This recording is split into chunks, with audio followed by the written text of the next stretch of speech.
I think this month I read quite a lot of good books and one not so good book. Hi guys, my name is Hina and welcome to my month end reading vlog. In the month of June, I read 7 books and I started with the 8th one. I have quite a lot of pages left, so I'm not going to count it. So I've read a total of 7 books this month, but I'm also going to be sharing the one that I've started but not yet finished.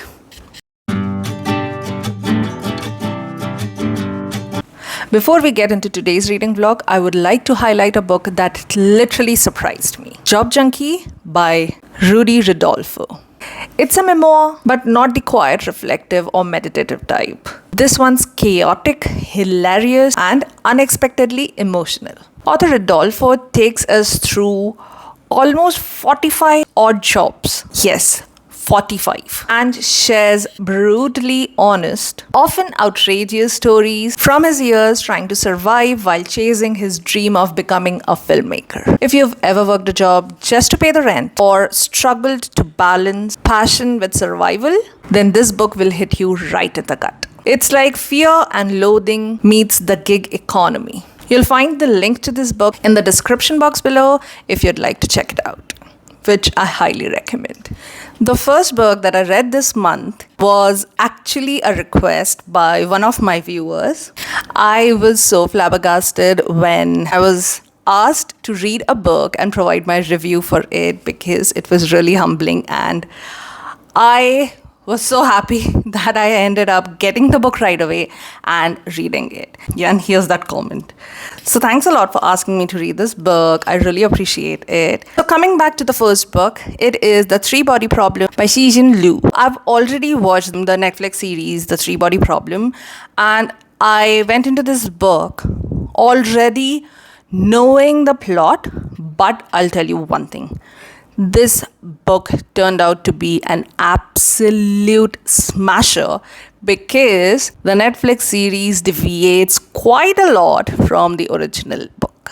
And this always makes me happy because then you have 2 versions of the story, and obviously the book version is always the best. So even if you've watched the series, trust me, it's gonna take you about 1 minute to get into this book and literally feel like you are reading it for the first time or you're coming across the plot for the first time. For starters, all the main characters in the book are all Chinese and not Britishers. So that's the first thing that is different in the book. Now, the book is so culturally rich that you will love reading about how the Chinese past affects the plot of the story. And then there's an entire section dedicated in segments to the revolution, the cultural and the artistic revolution that takes place in China. And it is all really intense, really intriguing, and absolutely beautiful. Reading this book was like reading 4 to 5 books together, right? And the audiobook narration was done quite beautifully. I love the characters. Yes, I did get confused a couple of times in the names because I was listening to the audiobook of this book.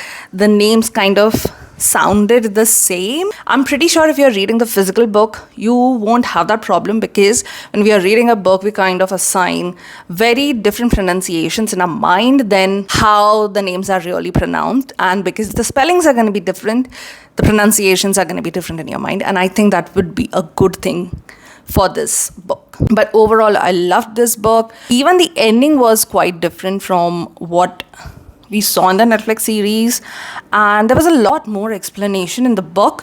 And honestly, now I'm not even looking forward to the second season of the Netflix series because I just can't wait to get my hands on the second part of this book and then dive into the third one because I'd rather listen to the book than watch the Netflix series now. So I give a solid 4.5 out of 5 stars to this book. Now, there is a considerable amount of science jargon in this book, but if your subject is science, you will get almost 95% of it, which I did because my subjects were science. And if not, then probably you'll get 45 to 50% of the science. But you know what, because it's science fiction, it's okay if you don't get the science. You can just skim that part.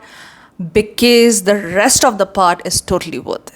Now, moving on to the next book, the second book that I read this month is The Good Samaritan by John Mars. I remember reading my first book by this author, and after I was done reading that book, I felt depressed for almost 2 weeks. And yet I picked up another book by this author and think I am going to take a very long break from this author because the book was hauntingly depressive and it's a thriller.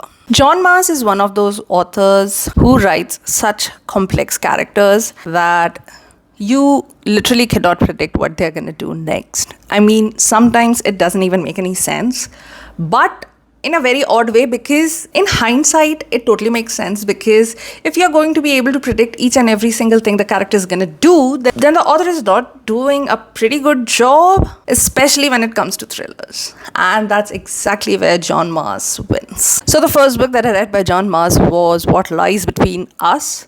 It was a dangerously complex novel about a mother and a daughter. And for whatever reason, I picked up this book, The Good Samaritan.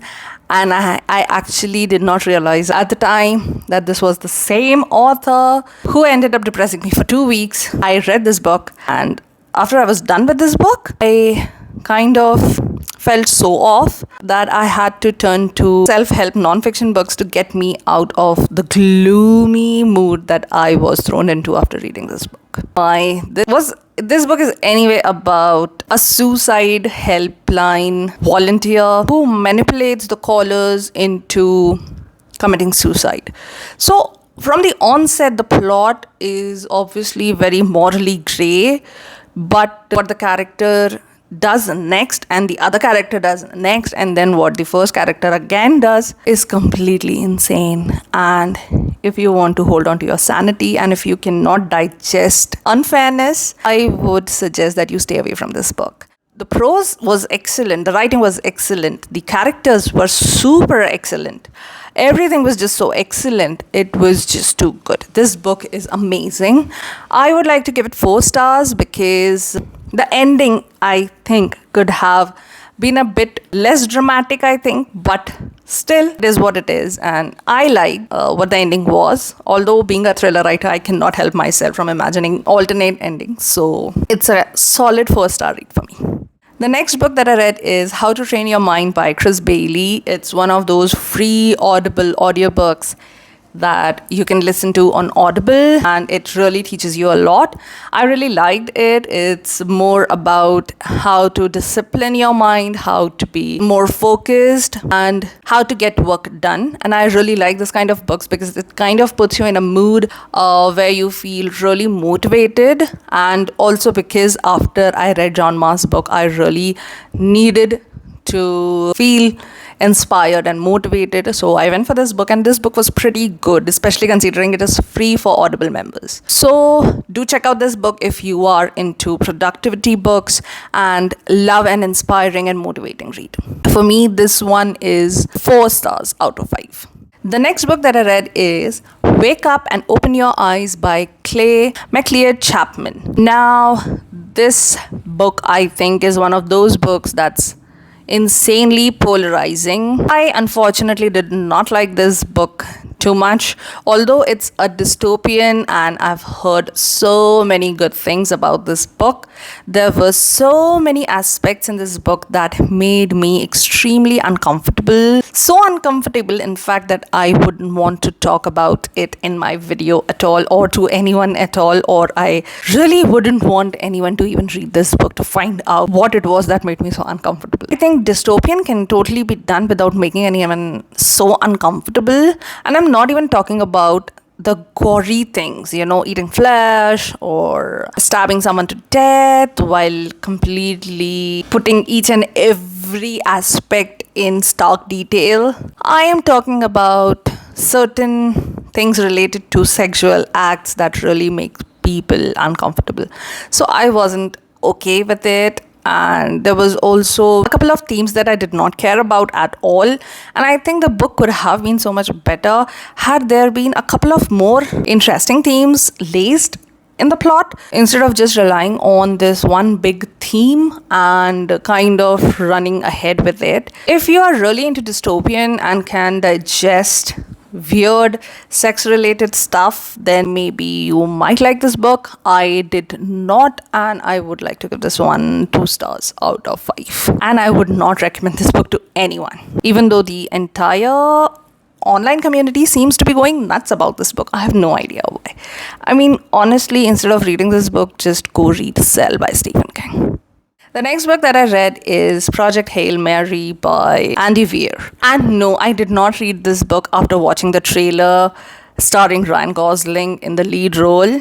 I actually watched the trailer almost a week after I finished the book. And now when I'm looking at my Audible reading history, I see that the audiobook cover has now been changed, which was earlier just this yellowish thing with a spacecraft, I think, on the top. Now they have Ryan Gosling. So I had no idea what I was getting into. I just thought that I'll just finish this book because I had started this book, I think 2 years back, and because of some reason I had put it down and I did not complete it. So I just wanted to finish it. So I got the audiobook and I finished it.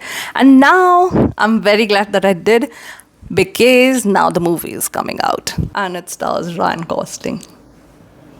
So obviously, I will be watching that, but I'm very happy that I read. So far, the trailer looks quite true to the book. Now, coming back to the book is quite good. I mean, I read a review saying that the author just keeps on creating these similar characters and his books revolves around similar plot lines. But you know what? There are 2 types of science fiction. One is extremely hardcore science fiction.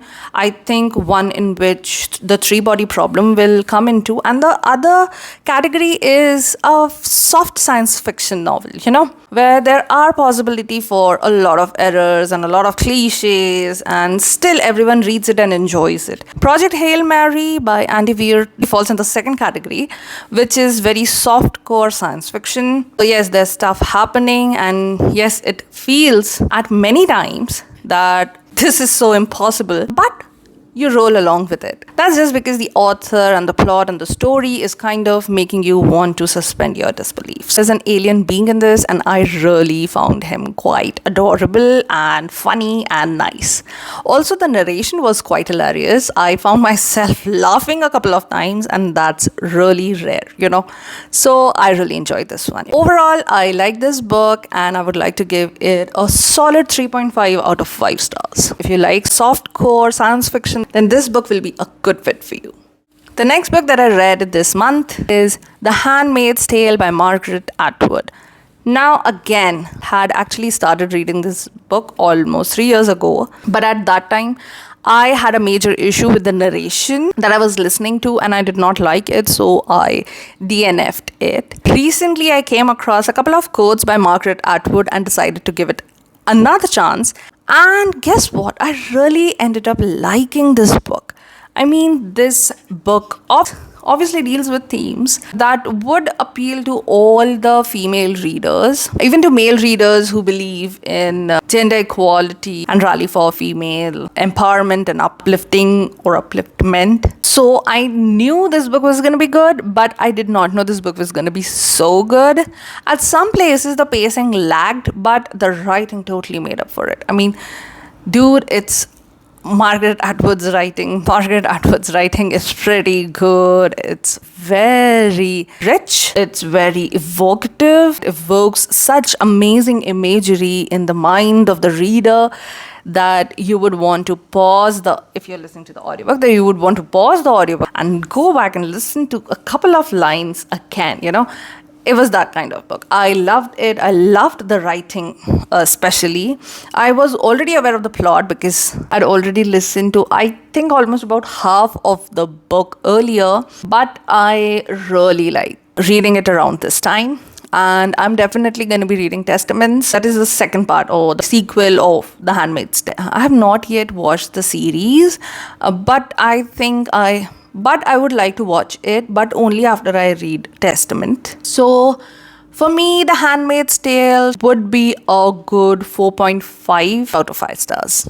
The next book that I read The Crash by Freida McFadden. I am a Freida McFadden fan. I've read almost all of her books except for The Tenant, which I'm going to be reading next month in July. So I'll tell you one thing about Freida McFadden's books. They are either a hit, absolutely amazing, or they're a miss. Completely bogus. And unfortunately, this one was a bogus because it felt like sometimes Freida McFadden simply writes to write a book, to just complete a book and give it to the publisher, and that's it. But sometimes she really puts in a lot of work and energy and thinking into developing amazing plots and characters. So those books are really good, but this one was not amongst the good ones. This is unfortunately a 2-star read for me, even though there was a plot twist in the end which kept me mildly amused, and that's all about this one I can say, because I think that I wasted quite a lot of time reading this one. One of the main problems was the writing was just so simple and plain, and honestly it felt like it wasn't even Freida McFadden's writing. It was just so plain. But anyway, while diving into this book, I knew it was either going to be a hit or a miss. Unfortunately, it was a miss. So I am going to be a bit cautious while reading The Tenant by Freida McFadden. So let's see how it turns out. The next book that I read is The Well of Ascension by Brandon Sanderson. This is the second book in the Mistborn series, and I have read about 43 pages of it, and that's it. So I'm going to try to finish this book in July, but this is going a bit slow because one of my favorite characters is already dead in the book, and I do not much care about the main character. At least not yet, which is not a great thing, I know. But let's see if she grows on me and I will be able to finish the book sooner rather than later, because I hate to keep series pending. And I really want to complete the next book so that the trilogy is complete. So let's see. I'll try my best to complete this book in the month of July. So these are all the books that I read in the month of June. What about you? Do let me know what you're reading right now in the comment section below. I'd love to get recommendations, and if you want me to review some book, then do let me know in the comments. I would love to review a book of your choice. Also, if you've read any of the books that I read this month, don't forget to let me know, because I love discussing books. I will see you all in my next video. Thanks a lot for watching. Till then, take care.